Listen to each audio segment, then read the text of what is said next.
I find it interesting that Pat had to talk about my theft in front of the mayor. Thank you, Pat. So you understand we're here to celebrate that first message. And basically, as you hear, it's launched what you now call the Internet. Now, in this particular event, we're going to start off by talking about those early days and talking about what happened and how we got here. But instead of heralding the wonders and the strength of the Internet we have today, we all know what they are.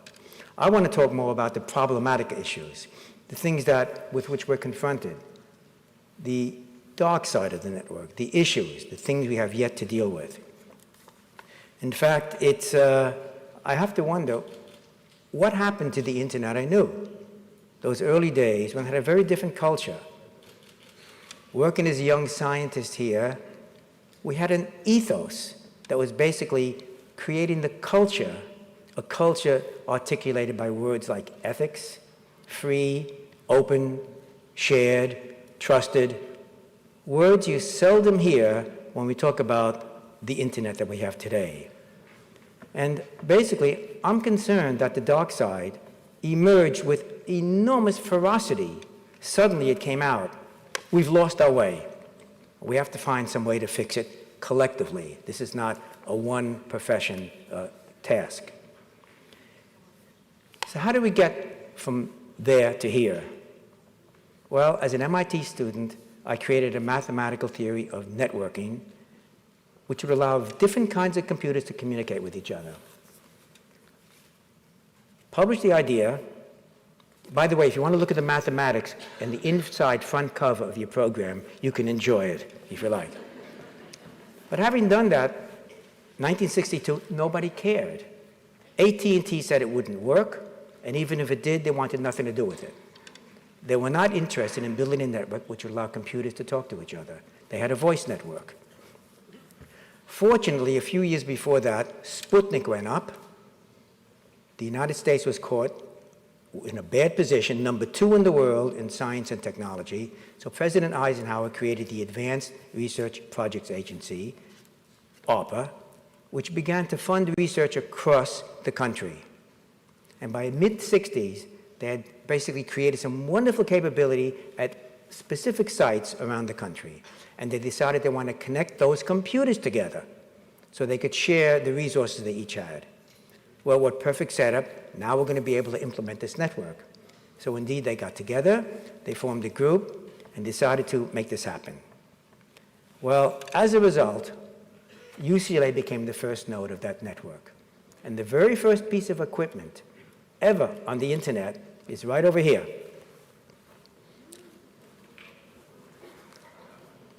It's hiding. It's not a beautiful girl. It's a beautiful machine.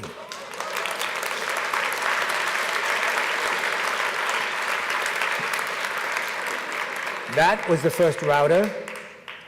It launched the Internet, and it's made out of a military-hardened machine. You can't break it. It was meant to live alone in the corner. But I don't want all of you to do that. So it came. It launched the thing that we call the Internet today. And on October 29th, 1969, 10:30 at night, as you've heard many times already, and you'll hear more during this meeting, the first message was sent, LO. Well, for 25 years, this network functioned as a scientific object, as a research system, as an experiment. We had 25 years to curate it, fix it with good engineering, to build up a foundation that would sustain itself. Nobody in the group was interested in patenting this, taking private ownership. We got our reward by producing good results that others were interested in. We were basically trying to create something that humanity could use. We were nerds creating new technology. But around 1994, things began to change. The dot-coms came online, the backbone network went to gigabit speeds, the World Wide Web opened up, and suddenly it now reached out to the consumer world and the general world. Amazon formed in 1994, The Netscape browser came out at the same time. And on April 12th, 1994, the first broad-based spam message hit the network. Two lawyers, Cantor and Siegel, they started advertising their services for hire to help people get into a green card lottery. Now here we were, and we saw this advertisement come out on our research network. It was illegal. How dare they? We sent email back. Stop. Cease and desist. Shame on you. How dare you? We sent so much email back to them that we took down their server. So as an unintended consequence of the first spam message, we created the first denial of service attack. Such is life. But the cat was out of the bag. The commercial world said, wow, this is a place we can make money in. This is not a research network. It's a powerful shopping machine. It's a gossip chamber. It's an entertainment channel. It's a social club. And the internet suddenly became a money-making machine. The profit motive basically began to dominate. We no longer pursued moonshots. We were taking baby steps of innovation because the whole profit issue in dealing with shareholders got in the way of where this thing was going. For example, we'd be asked to make a 5% improvement on a Bluetooth communication system instead of building an internet. So the focus was with tiny baby steps instead of grand challenges, and we'll hear more about that during the meeting today. But basically, what had been a convivial online community became one full of competition, antagonism, and extremism that we're suffering today. And as the millennium ended, our revolution took a more disturbing turn. Basically, things we have to grapple with today. The power of the network was to enable anybody, small, poor, anywhere in the world, with any kind of a computer and a connection to the network, to reach out to millions of people, have a voice, millions of people instantly, at no cost of time or money, anonymously. What power! What a perfect formula for the dark side. And so the crazies out there started monkeying with our network and trying things, and started annoying us with spam and hacking, etc. The dark side appeared. I said, well, the network's acting like a teenager now. It'll get over it. It's disobedient, it's unpredictable, it's nasty, and it'll grow up and get mature. Well, unfortunately, it didn't happen. Instead, it got worse. It's now no longer a teenager. We now see nation states trying all kinds of things. The 2010 example of Stuxnet, malware, really hit the world. Denial of service attacks, basically that can immobilize critical financial structures. Malicious botnets that can cripple our essential infrastructure. And other advanced technologies can be used by governments to weaken our democratic institutions. We've all seen that. It's in the papers all the time these days. Organized crime comes in, international money laundering. The extremists, we gave everybody a megaphone, and everybody used it. There were voices all over the network. So who do you listen to? The extremists on both ends. They make the loudest noise, and you ignore what's in the middle, which is kind of the sanity space. I'm also concerned that nations are beginning to put boundaries around their networks. China's an example, Russia. We can see it all over the world happening. And if that happens and we end up with a disintegrated network, a balkanized network, we will lose the ability for that open flow across the world, which was the essence and the power of the internet. We have to take steps to try to prevent that. So what should we do now?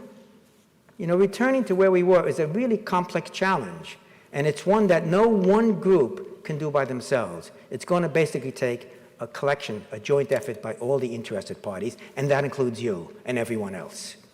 For example, we should be willing to pressure government officials and entities that zealously monitor and adjudicate and take care of internet abuses such as cyber attacks, data breaches, and piracy.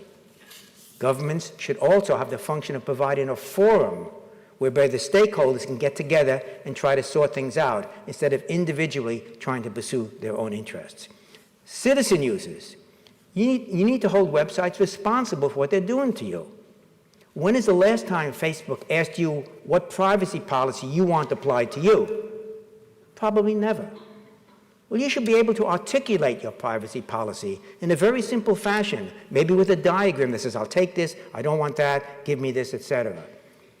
And then the website should give you their clear description, not 20 pages of legalese that you can't read and you agree to. They say, here's what we're going to do to you. And you can compare and say, now wait a minute, I don't like that, I'll give this, you give that. A negotiation could take place so they can customize the privacy policy adhered and presented to you. And they may say, wait, we can't give a customized privacy policy to billions of people. Baloney. They absolutely can. They already give you customized ads every time you turn on a website. So they can certainly take that step as well. And by the way, some of the efforts by the GDPR and also the California CCPA, rules that are being laid out by governments as to how networks should deal with privacy. Scientists should also and need to contribute to this. We have the ability to create some protections, better encryption methods. So in fact, if a database is stolen, it can't be used. We should be able to send data around a network without saying where it came from and where it's going to. So if somebody captures it, they can't do anything with it. These technologies are being worked on right now. Blockchain is another possibility, a distributed ledger that can keep track of irrefutable and immutable actions and transactions. So basically, my message is, if we work together, all these industries and groups, we can make changes happen. It might be possible to return to the internet I once knew. Thank you.